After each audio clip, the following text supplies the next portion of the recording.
Next వచ్చేసి deposit ఎలా చేసుకోవాలి. Okay, next fund deposit and withdrawal ఎలా చేసుకోవాలి. సో వెరీ ఈజీ అండి. దీంట్లో ఫండ్ డిపాజిట్ చేసుకోవడం ఈజీ, విత్డ్రా చేసుకోవడం కూడా ఈజీ. విత్డ్రా కూడా ఇన్స్టెంట్గా అయిపోతుంది, max to max 1 hour or 24 అవర్స్లో.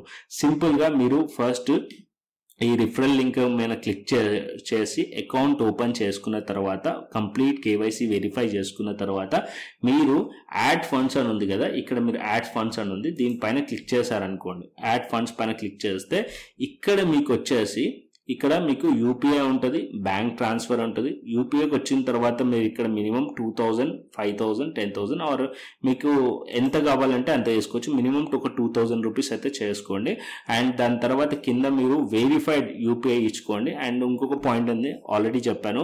సో ఓన్లీ మన రిఫరల్ లింక్ నుంచి వస్తేనే UPI ID and UPI option అనేది ఉంటుంది. ఓకే, అండ్ ఇక్కడ ఏదైతే నేను యూపీఐ ఇచ్చానో సో సేమ్ బ్యాంక్ డీటెయిల్స్ మనం ఏదైతే వెరిఫికేషన్ టైంలో ఇస్తామో సో అదే సేమ్ బ్యాంక్ యూపీఐ ఉండాలి. ఓకే, ఈ పాయింట్ గుర్తుపెట్టుకోండి. సో మీరు అకౌంట్ ఓపెన్ చేశారు, మీరు మీ మదర్ యూపీఐ ఇచ్చారనుకోండి, నడవదు. మీరు అకౌంట్ ఓపెన్ చేశారు, మీ సిస్టర్ యూపీఐ ఇస్తే నడవదు.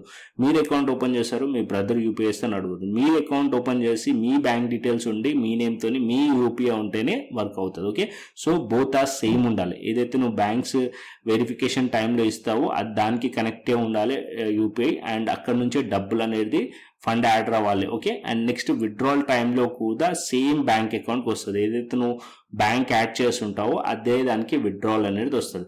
అండ్ బ్యాంక్ ట్రాన్స్ఫర్కి వచ్చేసి యూపీఐ అయితే వెరీ డెడ్ ఈజీ, మీ అందరికీ కూడా తెలుసు. అండ్ బ్యాంక్ ట్రాన్స్ఫర్కి వచ్చేసి సింపుల్గా మీరు ఏం చేస్తారంటే మీకు నెట్ బ్యాంకింగ్ ఉందనుకోండి మీ బ్యాంక్కి, సో మీరు ఏదైతే మీ బ్యాంక్కి లాగిన్ అయ్యి ఇక్కడ మీకు delta account 1 and delta account 2 అని ఉంది కదా, ఈ కిందున్న డీటెయిల్స్ అన్ని కూడా అకౌంట్ నంబరు, ఐఎఫ్సి కోడ్, ఈ బ్యాంక్ నేమ్, అకౌంట్ టైప్ ఇవన్నీ కూడా బెనిఫిషియరీ అకౌంట్లో యాడ్ చేసుకొని యాడ్ అయిన తర్వాత దీనికి మీరు ఐఎంపిఎస్ చేయొచ్చు. ఐఎంపిఎస్ చేశారనుకోండి ఇమీడియట్లీ ఫండ్ అనేది రిఫ్లెక్ట్ అవుతుంది same bank account. Okay, and next వచ్చేసి మనం విత్డ్రాల్ ఎలా చేసుకోవాలి. సింపుల్గా విత్డ్రా పైన క్లిక్ చేశారనుకోండి, ఇక్కడ మీకు ట్రేడింగ్ వ్యాలెట్ అని ఉంటుంది. సో ట్రేడింగ్ వ్యాలెట్ పైన ఇక్కడ మీరు మ్యాక్స్ అమౌంట్ ఉంటుంది కదా, దీనిపైన మీరు క్లిక్ చేసి సపోజ్ నేను 1000 రూపీస్ విత్డ్రా చేయాలనుకుంటున్నాను, 1000 క్లిక్ చేసి విత్డ్రా అని ఏదైతే కింద మీ బ్యాంక్ అకౌంట్ ఉంటుందో దాన్ని ఆల్రెడీ యాడ్ అయిపోయి ఉంటుంది దానికి. సో దాన్ని కింద సబ్మిట్ విత్డ్రాల్ రిక్వెస్ట్ అని కొడితే విత్డ్రాల్ అయిపోతుంది. Okay, simple. ఓకే, అండ్ ఇక్కడ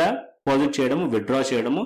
సో ఏదైతే మనకి ఐఎన్ఆర్ ఉంటుందో ఐఎన్ఆర్ వచ్చేసి ఇక్కడ మనకి ఏదైతే యూఎస్డి డాలర్స్లోకి వస్తుంది కదా, సో ఇక్కడ స్టాండర్డ్ ఉంటుంది అనమాట. అంటే మీరు ఒకవేళ డిపాజిట్ చేస్తున్నప్పుడు కూడా స్టాండర్డ్ ఉంటుంది, విత్డ్రాల్ చేస్తున్నప్పుడు కూడా స్టాండర్డ్ ఉంటుంది. $1 వచ్చేసి 85 రూపీస్ స్టాండర్డ్ ఉంటుంది, ఎటువంటి చేంజెస్ ఉన్నాయి. డిపాజిట్ చేస్తున్నప్పుడు చేంజెస్ ఉన్నాయి, విత్డ్రా చేస్తున్నప్పుడు కూడా చేంజ్. అంటే మనకి డాలర్ రేట్ డైలీ చేంజ్ అవుతూ ఉంటుంది కదా, బట్ ఇక్కడ మాత్రం స్టాండర్డ్గా పెట్టేశారు.